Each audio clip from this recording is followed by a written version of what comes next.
పూరా లోకల్. సచివాలయం ముందు రాజీవ్ గాంధీ విగ్రహం పెట్టడం అయితే జరిగింది.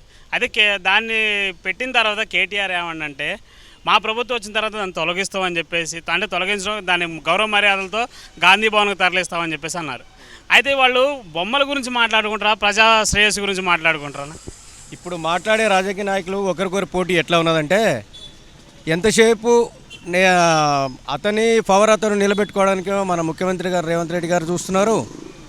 తర్వాత ఇప్పుడు వీళ్ళేంటి, మా పార్టీ వద్ద ప్రతిష్ట అనేది పోతుందే, మేము మా పరిస్థితి ఏంటని చెప్పే ఉద్దేశం వీళ్ళ ఉన్నది తప్ప వీళ్ళు జనాల గురించి పట్టించుకోవట్లేరు. మన గవర్నమెంట్ కూడా ఈ బీద వాళ్ళ గురించి అయితే పట్టించుకునేది అయితే ఏమీ లేదు. జరిగేదైతే అదే ఫ్రీ అన్నారు, అది ఫ్రీ ఇది ఫ్రీ అన్నారు. ఏది ఫ్రీ లేదు. 3,000 కరెంటు బిల్లు వస్తున్నది. మాకు అన్నీ ఉన్నాయి, అన్నీ పెట్టినాం. రేషన్ కార్డులు ఇస్తా అన్నారు, అది ఇస్తా అన్నారు. ఇస్తా అంటారు, ఏదో నలుగురు తీసుకొని ఫోటోలు దిగుతారు, కానీ ఇచ్చుడైతే ఏం లేదు. మొత్తానికి ఇక ఆటోలు, మేము ఆటోలు నడుపుతాం, 120 మంది ఉన్నాము. ఒక 3 పూటలు తినేది 2 పూటలు కూడా తినలేకపోతున్నాం. అన్యాయం అయిపోతుంది బతుకలు. ఫైనాన్స్లు కట్టాలి, బండి ఫైనాన్స్ కట్టాలి, కిస్తులు కట్టాలి. అసలు బతుకులు బస్ స్టాండ్ చేసేసారు. ఫ్రీ బస్సులు చలోబోయ్, ఆ కరెంట్ ఫ్రీ ఇస్తాడు, అది ఫ్రీ ఇస్తారు అన్నాడు. ఏది ఫ్రీ లేదు. అసలు ప్రజలకు ఏం పట్టించుకుంటారు వాళ్ళే ఇల్లు వీళ్ళు గులగొడుతురు, వీళ్ళ ఇల్లు వాళ్ళు గులగొడుతురు. దాంట్లోనే బిజీ ఉన్నారు వాళ్ళు. లేదంటే మళ్ళీ అమెరికా పోడు, ఆడికి పోడు, ఈడికి పోడు, ఇదే బిజీ. సెంటర్ గవర్నమెంట్ కానీ స్టేట్ గవర్నమెంట్ కానీ 2 కూడా ఏడా ఉన్నాయన్న.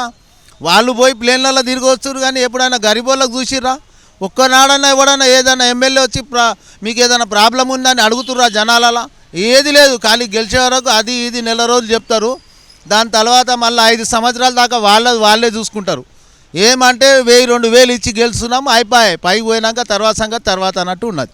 అయితే ప్రజల శ్రేయస్సు కోసం ఎంత దూరమైన పోతా, ఎక్కడ దాకా వెళ్ళి కొట్లాడతా అని చెప్పేసి అన్నారు రేవంత్ రెడ్డి గారు. ఇప్పుడు సరిగా ప్రజలను పట్టించుకోని పరిస్థితి అయితే కనపడుతుంది అంటున్నారు. ఇప్పటి వరకు అసలు కనీసానికి పరిపాలన పద్ధతి ఏంటి, అసలు ఏం చేద్దాం ఈ జనాలకు అనే ఉద్దేశం అనేది ఇంతవరకు అయితే రాలేదండి.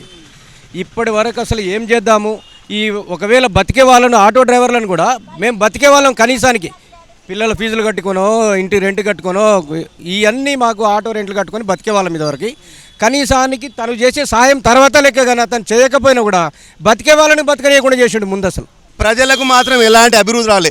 రైతులు ఊర్లలో గోసపడుతున్నాడు. అక్కడ పంట ఎండికిపోయిందని ఒకడు, వర్షం వచ్చిపోయిందంటని ఇంకొకడు, రోడ్లు బాగలేవని ఒకడు, రైతు భరోసా లేదని ఒకడు, రుణమాఫీ లేదని ఒకడు. ఇవన్నీ ఆలోచించకుండా నీవెందుకు రాబోయి ఫ్రీ బస్సు పెట్టడము? నువ్వేంది అవల మాటలు మాట్లాడతావు? ఓ నీ పొట్ట కొడుస్తా అంటావు, ఓ నీ చాకుతోటి కొడుస్తా అంటావు, ఓ నీ కార్యకర్తలతోటి కొట్టా అంటావు, బట్టలు ఇడ్చి కొట్టా అంటావు, లావుల తొండలు అంటావు. నీ బతుక అనేది ఇదేనా రాజకీయ జీవితం? అమ్మ, ఇప్పుడు చూసుకున్నట్టయితే చాలామంది మహిళలు ఏంటంటే ఫ్రీ బస్సు ఉందని చెప్పేసి ప్రయాణం చేసే వాళ్ళు చూస్తాను.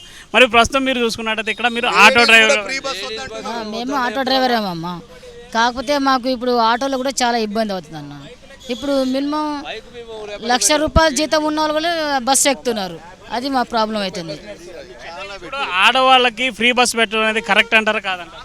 అది చాలా తప్పు సార్. ఇది చాలా రంగు. ఇది ఫ్రీ బస్ ఒకటి, ఓలా ర్యాపిడోలా ఓన్ డ్రైవర్గా బ్యాగ్ నడుస్తున్నాయి కదా, దానివల్ల కూడా మాకు చాలా ఎఫెక్ట్ పడుతున్నది బైక్లో వాళ్ళది.